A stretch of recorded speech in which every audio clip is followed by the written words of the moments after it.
கடவுளின் தேசம் கேரளாவுக்கு வந்திருக்கோம். அத்திரப்பள்ளி ஃபால்ஸ் இருக்கிற அந்த இடத்துக்கு வந்தாச்சு. டிக்கெட் வந்து ஒரு ஆளுக்கு 50 ரூபா, வண்டிக்கு வந்து 30 ரூபா. இதான் வந்து அத்திரப்பள்ளி ஃபால்ஸ் என்ட்ரன்ஸ். கொச்சின் ஏர்போர்ட்ல இருந்து இங்க வர்றதுக்கு கிட்டத்தட்ட ஒரு 1.5 மணி நேரம் ஆச்சு. ஆனா வந்து கிலோமீட்டர் வந்து பாத்தீங்கன்னா ஒரு 30 கிலோமீட்டர் தான் தூரம். ஸோ இப்போ வந்து நம்ம இங்க வந்தாச்சு. இது வந்து பாத்தீங்கன்னா அந்த அருவி வர்ற இடம். அந்த ஃபால்ஸ் வந்து கீழே இருக்கு. அது வந்து நம்ம இந்த வழியில போகணும். ஏன்னா மாலை 5 மணி வரை மட்டும்தான் அலௌடு.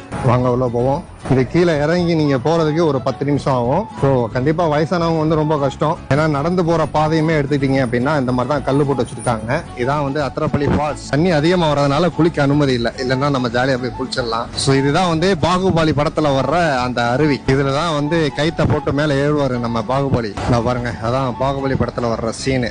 சிவலிங்கம் அந்த சிலை இருக்கு பாருங்க, அதை எடுத்துட்டு போய் வைப்பாப்புல அந்த இடம் தான் இது. இதுல தண்ணி வந்து வருஷம் ஃபுல்லா வருமா. வெயில் காலத்துல கொஞ்சம் கம்மியா வரும், அவ்வளவுதான். மிகப்பெரிய அருவிங்க, நல்லா சாரல் அடிக்குது. அருவியை வந்து நல்லா பார்த்து ரசிச்சாச்சு.